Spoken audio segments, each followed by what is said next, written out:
things started to get busy. I don't know if that's just coincidence, but somehow around that time things got more and more and more. And I think more people, there may have been a push somewhere where more get people exercising, because people join running clubs.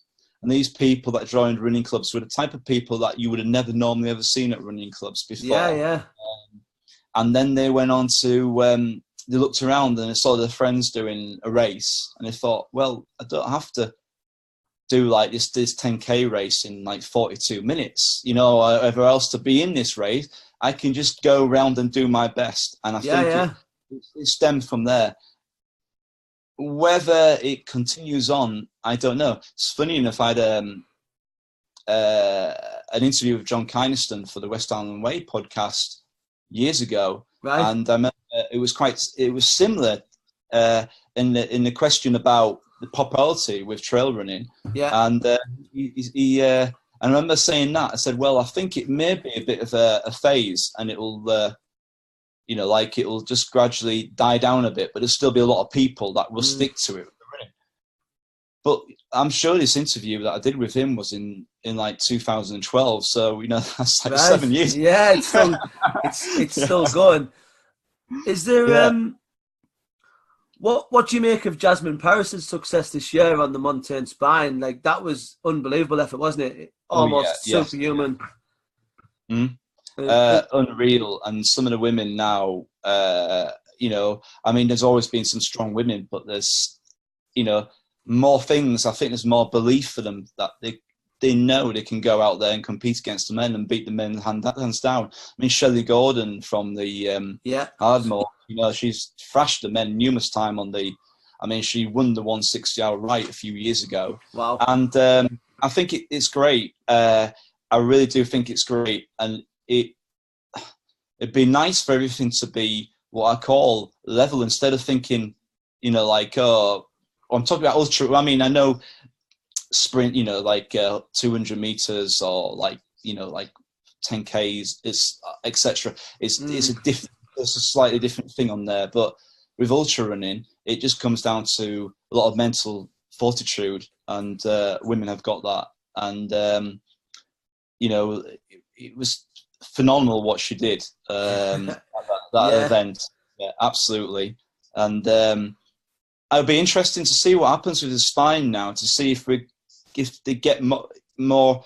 They've always had very good competition, don't get me wrong, but I wonder if they'll start to get some, like, of the, you know, the athletes, you know, European athletes, which I'm trying to be really careful how I put this. The speed, you know, the because I think Jasmine competes at a higher level than the guys that were behind her. Right. Yeah. So it's great to see some thinking. Right. Well, you know, Jasmine's gone out there and done that. Well, you know what I mean. So I also think it will make, you know, more women will now go out and try this and do this. Well, you're saying that, and my partner has got her first trail race, the Swainby Sweep, and brilliant! She's doing that next week, and you know, I think sort of seeing the Fiona Oakses and the Jasmine Parises of the world doing so well, is definitely inspired her, and obviously she's inspired by the Hardmoors, and she will come and do the 110 eventually. And sort of her frame, I think, lends itself to trail running. She's a very, very lean, very long stride, powerful legs, powerful core, and you know, she's done a lot of stuff. Like, she's aced like the Lakes 3 Peaks, the Yorkshire Moor 3 Peaks. She has no problems with any of that stuff. And you know, we just went on a route recce. Basically, we walked through the route together, and I showed her, like, you know, we navved it, and then we got round in the time that the race allows anyway. And I was like, well, you've got round in the time just walking it, so when you go and run it, you know, you should really be on for a cracking time. And is that something that trail runners are doing now? They're putting like a lot of sort of science and a lot of sort of preparation, so they'll go and say maybe pre-march a section of a race and understand what the terrain's like and where they're going to put the crew. Is it getting quite technical like that now, or people just turn up and go for it? No, it's like that, and a lot of them will go out and recce the course. The amount of times I've been asked for a GPX route for the races because they want to go out and recce it and run it first. And I mean, the trail races, the marathon series, we tape and the route description, etc. But you know, these things can go wrong on a day. Tapes can go missing. So they go, if they can, they'll go out and recce parts of it. Now the bigger, you know, sort of longer races, a lot of them do, you know, go out and recce parts of it and recce parts of it a few times. And some of the ones that I think Jason Millwood, and I know Jason Cavill when he enters his races, he'll run, if he can, he'll run segments of it, and he'll run it at race pace to get an idea for the ground. But more and more people who are just going out for the first time are going out and recceing the course to see what it's like underfoot. And very much so. You know, if I can, myself, if I'm doing within reason now with it, a newish race, I'll go and take a look if I can, and see what it's like, get an idea. Do you think that comes back to the psychological of knowing what's round the next corner as well, or what's up the next bank, or what's along the next straight? Yeah, definitely. Then they get that idea, and then, you know, well, with Hardmoors, I mean, there's some races have got quite steep climbs. Definitely. You know, apart from the top 10, the rest won't run, they'll walk, but they'll use it as a strategic, you know, sort of walk part. So they take a look and they get an idea of what it's going to be like, you know, like time-wise, because they're going to walk that section. And it's, you know, it's just worth seeing, because you just don't know a lot of the courses, you know, what it's going to be like underfoot. You know, certain courses are so boggy and so muddy. Got others that are like on like not paved, but you know, flagged stone tracks and whatever else like that. So there's a very, you know, there's various things, and some of the descents may be more technical and whatever else like that. So there is a lot more to it, and some people really do. I think sometimes running brings out the accountant or whatever in a lot of other, you know, some runners. And I can say this because I've got friends that I know that run, and they are so. I'm trying to think of another word for this rather than the word I was use. You know, they do spreadsheets and every single aspect. You'll get somebody else, you know, like say Mark Dalton. He'll just turn up and he'll run whatever it is, and you'll have no initial goal. You know, you'll as long as it goes. But you'll get some people who have got spreadsheets for exactly what food they're going to be taking for each layer. You know what I mean? So there is a lot more sort of science into it than probably what there was. I know. I know a friend of mine, Russell Burton, before he left to go to New Zealand. Absolute machine, and he was very scientific and very methodical about everything. Everything he did had to be very on the button, and I could see that in him. Do you know what I mean? He didn't leave any. He didn't just turn and think, "Oh, what shoes am I wearing today?" Like he knew them socks, them shoes, that set of, you know, everything. His pack was perfect how he wanted it, and there's a lot of preparation gone into that. And I probably definitely I can see that with a lot of people. They get very sort of it's got to be right, hasn't it? And it's another thing. It's another part of their mental build up to a big race. I mean, I've got certain things that I do before I go out hiking that if I don't do it, I'm out of kilt. Do you know what I mean? Like I think, I haven't done that, and it sort of starts to get to me. But is there any plans to sort of the Tabular Hills or the Esk Valley Way as races, or are you happy on the Cleveland Way? We thought about Tabular Hills a few years ago. Tabular Hills, we include in the 160. The Esk Valley Way, funny enough, I've just put together a new trail marathon and half and 10K to replace Joe's Motherly one. Now it's at Fryupdale, and quite a bit of it, of the trail marathon, goes on some of the Esk Valley. Nice. Esk Valley Way. Yeah, so it comes back. I think there's and also with it being away, it's like, say, the Cleveland, like some of the other trail marathons that we organise, going parts of the Cleveland Way, because it's easier. It's easier to get the access to permissions. It's a good, it's a signed route. People recognise it, and same with the S Valley Way. Mm-hmm. I would actually, it would be good to look at. I mean, I think the S Valley Way is about 35. I don't know, something like 33, 35. Yeah, would be really good to. Yes, really good to. I'd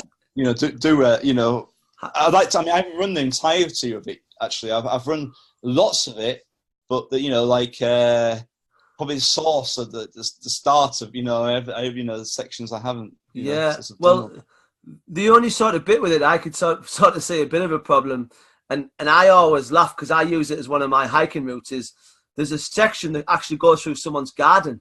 I know. I've taken it out. I know exactly.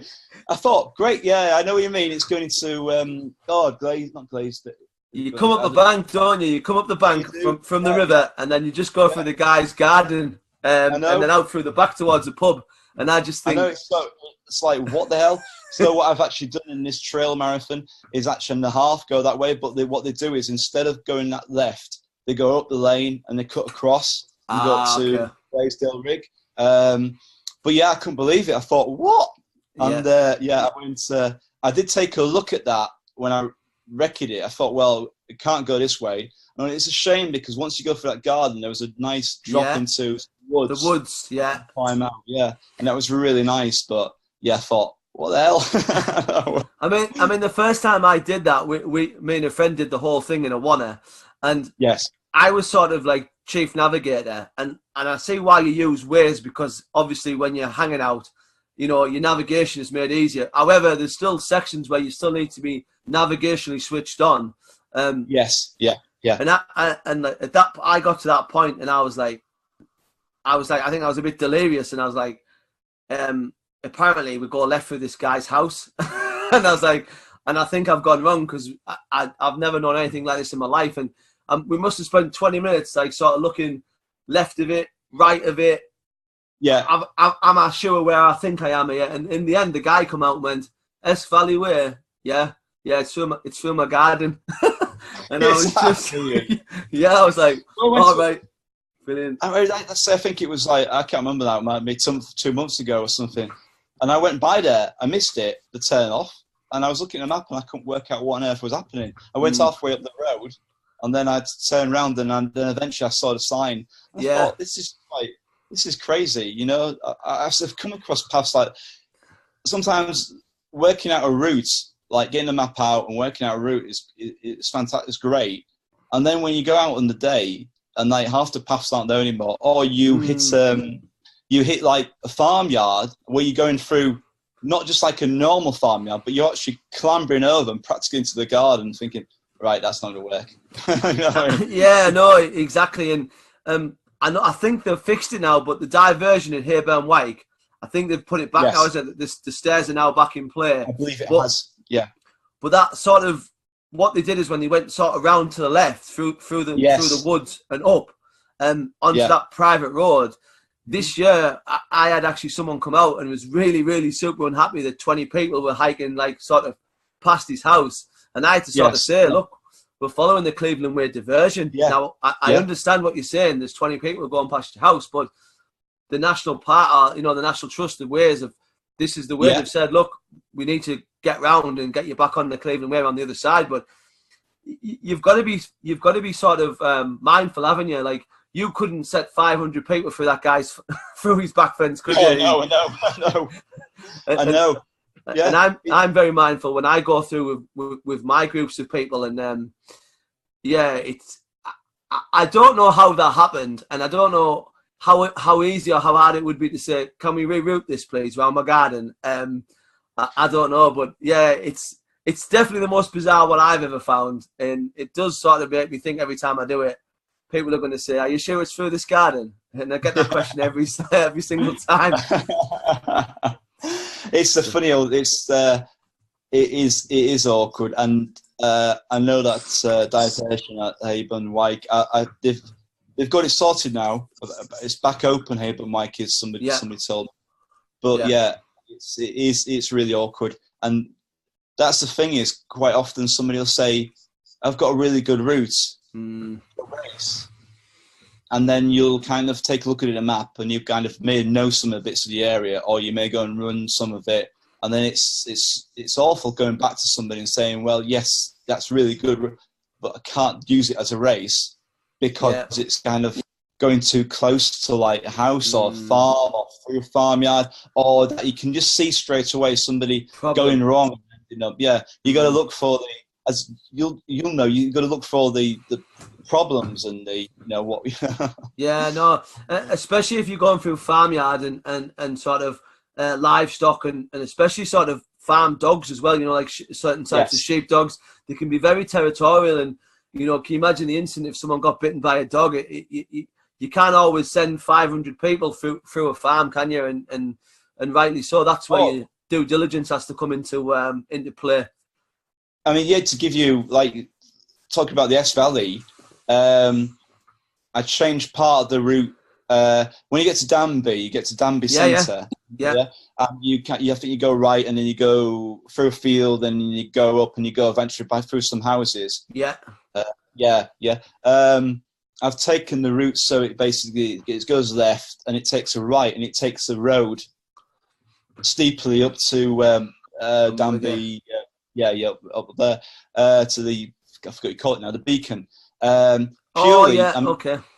It's not as nice as obviously going that right round, but because there's a half and there's like the full going to be going through there, I thought it doesn't feel right to take runners through that way, so they'll have to go through the road instead. No, that's fair enough. Well, I'll tell you what, John, we've absolutely flew through this. We're coming up to it, so I'll tell you what we'll do, as we do with every show. We'll start the 5 whats. So I'll start off with number 1. What's the best advice you've ever been given?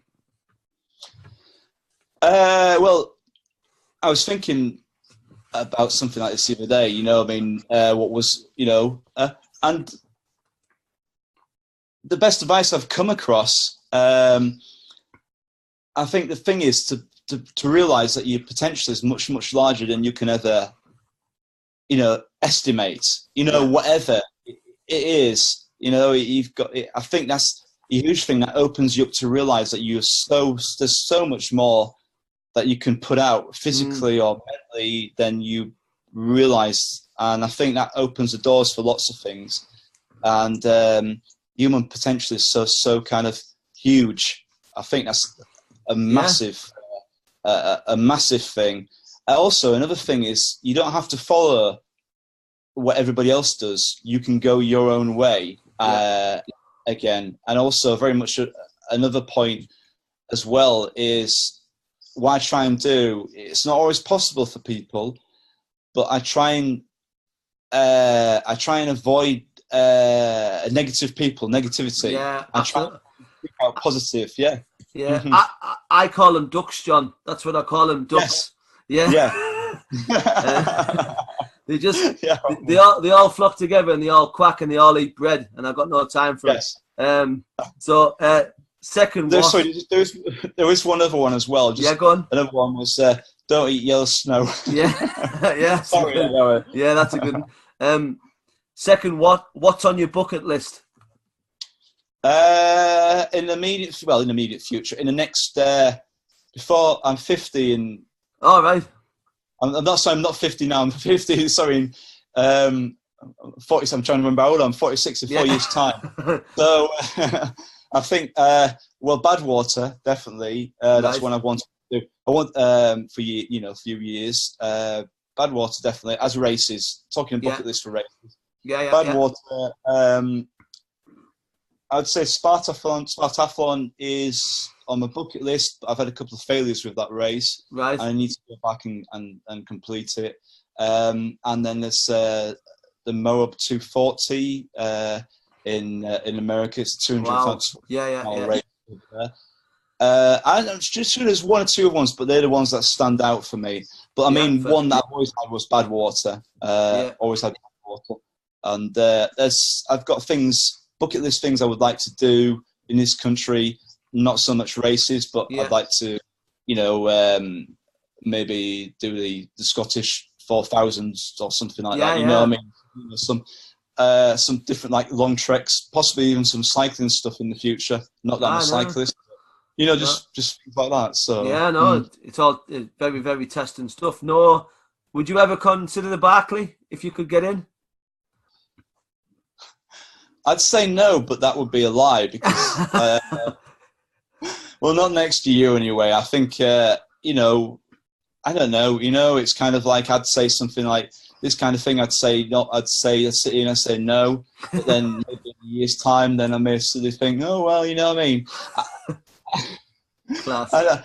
You know, I can't really. Yeah, never rule anything out. Yeah, that's it. Yeah, no, yeah. Third, what's your toughest day? As in generally, or the toughest day? Well, either personally or in a race capacity.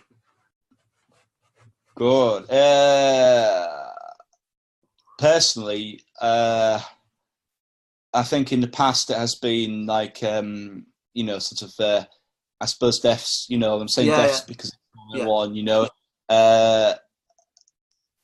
More, you know, we've had a few of those recently. Yeah. I think possibly in a Hardmoors sense would have been the 55 last year. Right.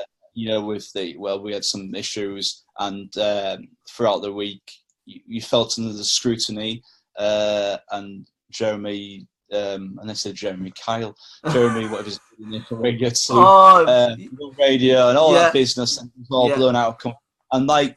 There was a huge amount of support from everyone, from Hardmoors and everything.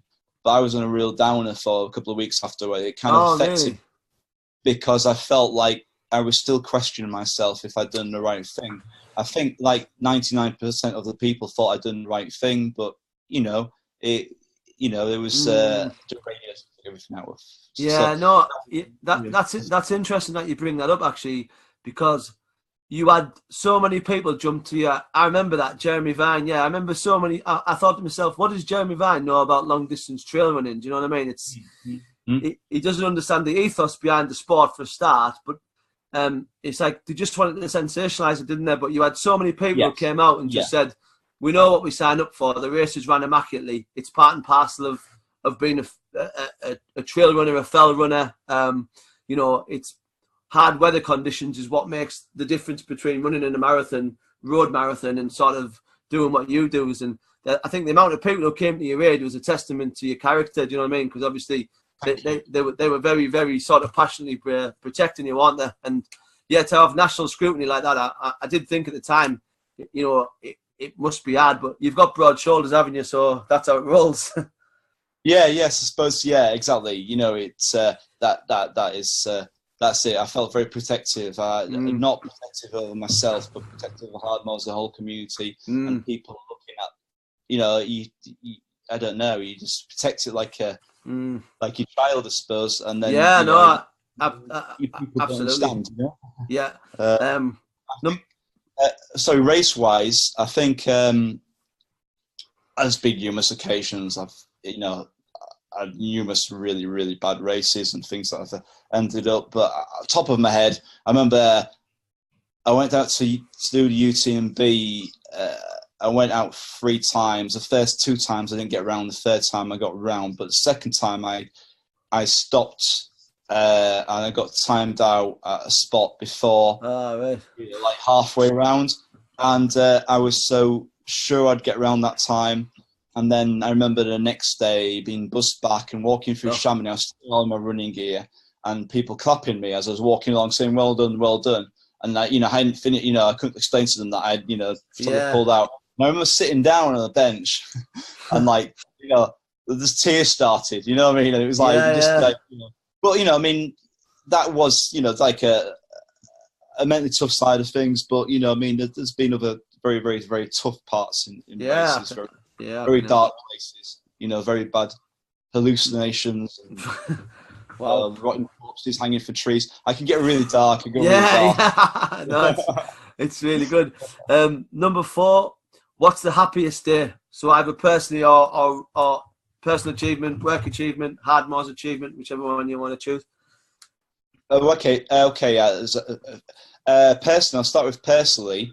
Personally, one of them would be Marion Shirley. Yeah.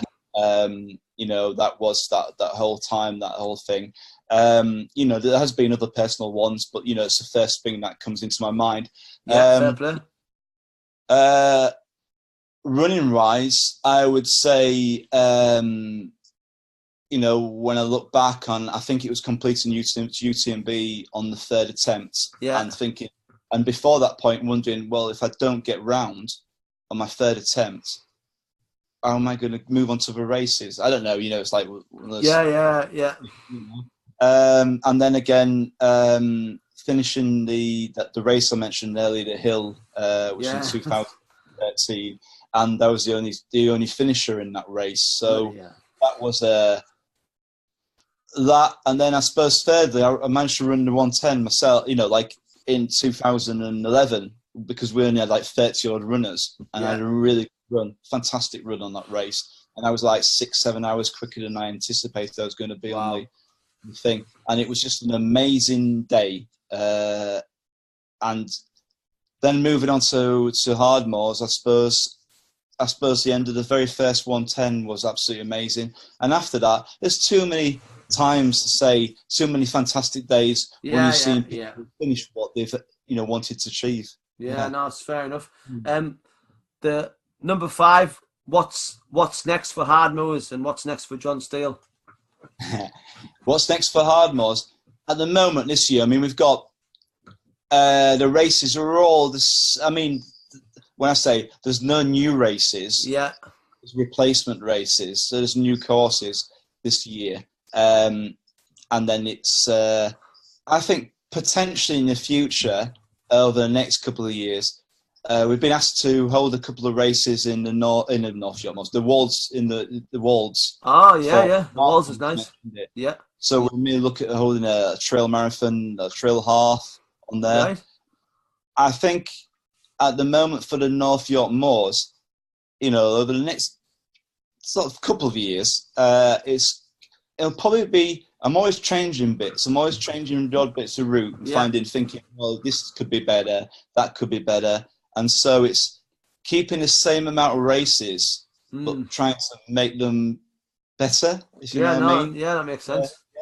And then try and, be more, not organised, but be more streamlined, I think, with things and, you know, tidy things up. No, that's amazing. That's what it's about, isn't it? No, it's amazing. Right, John, thanks very much for your time. It's been really, really interesting to sort of finally put the man behind the Hardmoors on the podcast. It's been great speaking to you. We've gone on for 55 minutes. Brilliant, absolutely brilliant. What I'll do is I'll end the show there, and thanks very much. Thank you very much, and thanks for listening as well. Yeah, no problem. If you just stay on a